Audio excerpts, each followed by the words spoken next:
For an independent garage, I suppose the first position or question is around the all makes. So historically, the majority of independent garages have been all makes propositions. They tend to build up capabilities through their team, their technicians, being able to handle multiple different vehicle marks.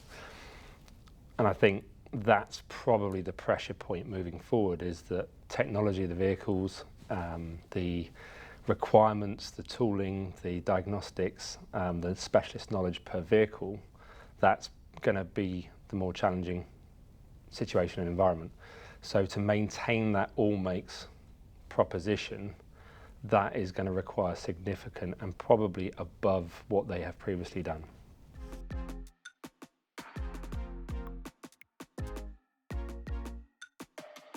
I mean, it's fascinating how these things kind of evolve. So I remember, if you go back a few years, I'm going to potentially admit over a decade ago, when diagnostics became more of a requirement and more prevalent and vehicle technology shifting, what we noticed and what I saw was that you'd end up with one or two independent workshops within a geographical area would invest in all capabilities.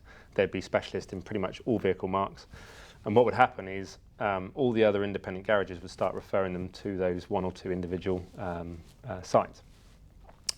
As technology evolves, as the equipment evolves, as the diagnostic capabilities evolve, it becomes more mainstream.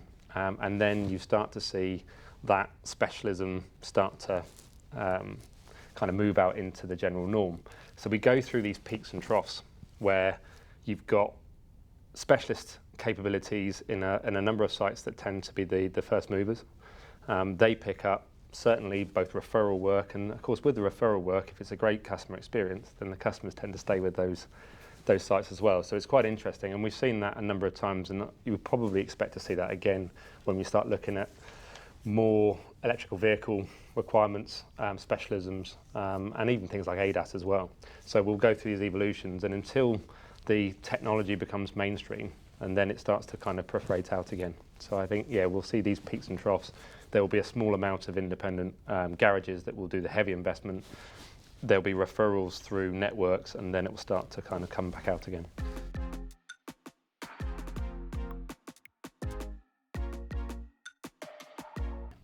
The challenge for the independent garage in the mainstream garages, is how do they keep up with the training? How do they keep up with those capabilities that are required?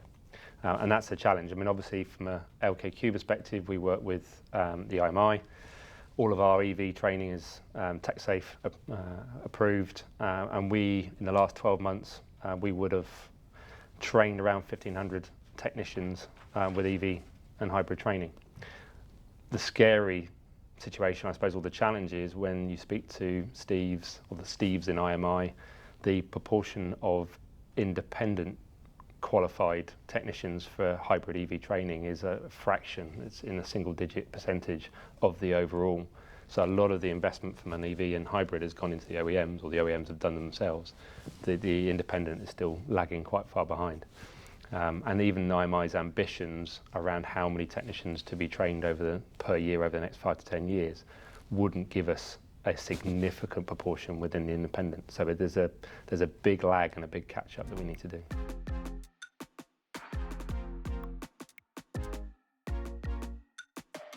Real challenge for investment in training. Yep. So productivity, capacity, if one technician means you're down for half the work, that's a real challenge for you, and it's very hard to look forward when you're dealing with today. I think the second thing is also there isn't necessarily the demand in vehicle at the moment. So these are, from a news, from a propaganda, from legislation, it's all battery electric and hybrid from a conversation going forward, but that's not reflective of where the vehicle park is at the moment. So they may not be seeing a high proportion of those vehicles, but they will start to come in. And then it's whether, at what degree you are ready to take those vehicles on. Can you isolate the vehicle? Is it simple basic training? And then can you physically work and service and repair those vehicles? And those are the questions that will be coming towards those garages soon, if not now. But again, it's probably proportionally quite low.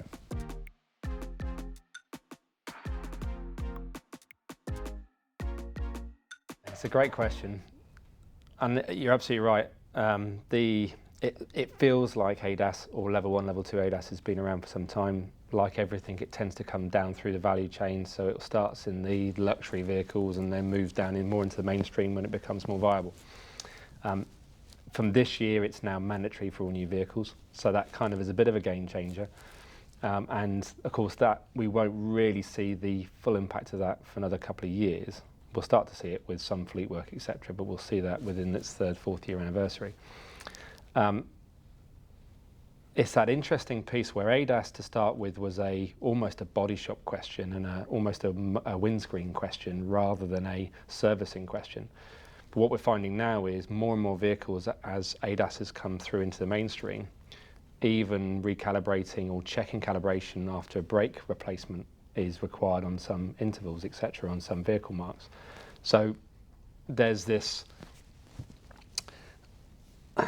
it's not quite there yet.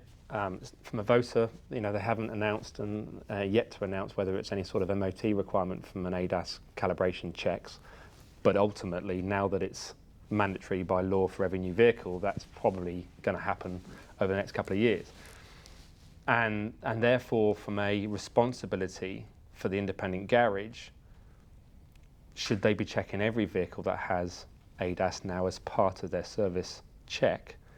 Because if they don't and there's an issue subsequently, where's the responsibility and the accountability? So ADAS creates a challenge. All the mainstream or the main diagnostic providers now have ADAS capabilities and calibration solutions. So your Bosches, your Techstars, Autel, Hellas, etc. There's quite a few published stats around actually. Even with 3-4 ADAS checks per week, you can make that investment pay back within 6, 8, 12 months quite comfortably. So it's not a heavy investment. It's something that from a turnaround perspective or from a payback, you can pull back quite quickly and make back quite quickly. I think it's a marketing and it's a business opportunity for the garage to say, actually, from a social responsibility, we check any vehicle that has ADAS capabilities. And that way it's probably something you can almost flip on its head that says it's an attraction for that workshop. If you have that investment, you have that capability, you're giving that reassurance to the consumer that says, as part of your service, we will check those elements on the vehicle. And that would probably give good confidence to the consumer.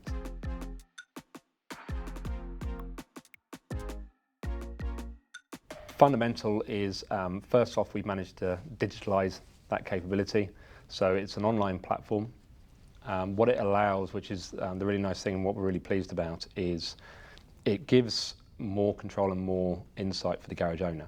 So a independent garage, whether they've got 2 technicians or 10 technicians, they can enroll all of their team.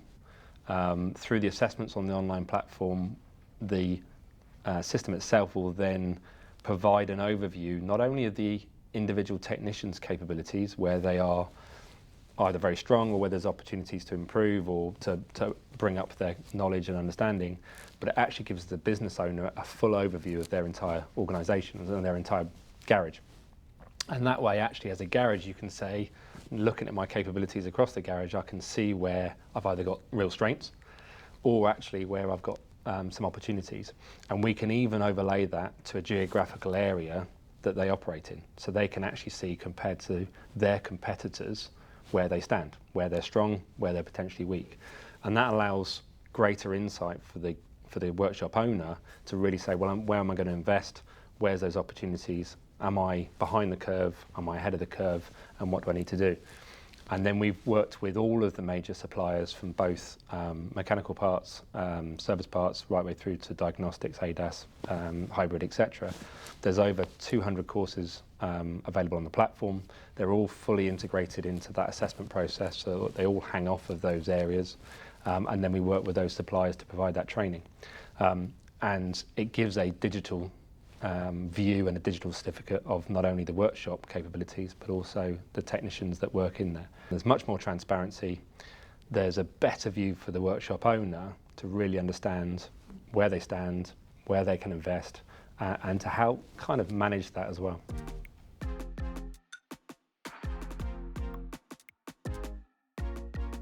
So we normally would provide probably in excess of a couple of thousand workshop training physical events per year. That all came to a grinding halt at the end of March last year.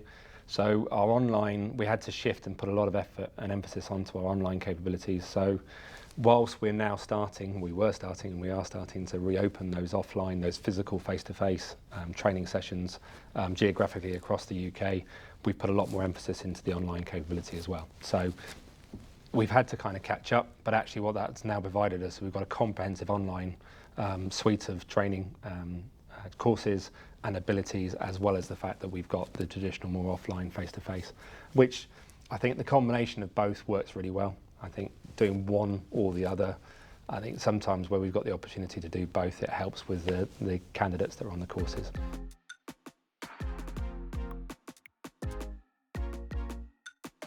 It's this whole question and debate around what does the market look like in 2 years' time, 5 years' time, 10 years' time. We've got the kind of current view is that the majority of those independent garages are all make propositions, and with all makes, is it all makes as well as all works, as you say, and then how much will that specialise over the coming years, not only from a mark perspective, so will garages, if they can't and don't have either the physical space, the capacity or the capability to invest, and some might not if the restrictions within the physical garage itself or what they can take on.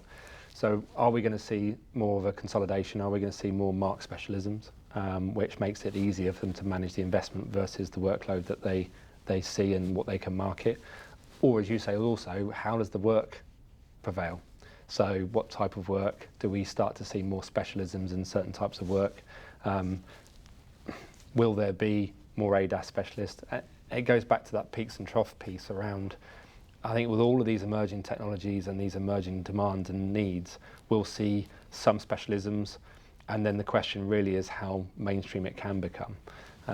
Now, some of these technologies I don't think will become mainstream. Not every independent garage is going to be able to service a battery electric vehicle where they are physically handling the battery itself. Certainly not for the foreseeable future.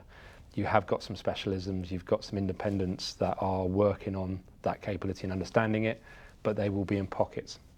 So I think we'll start to see some divergence in that all makes and all types of work, and it will be that balance around, as an independent garage, what can I invest in, what am I really comfortable in, and actually what fits me as a business in capacity and capability and what they can take on.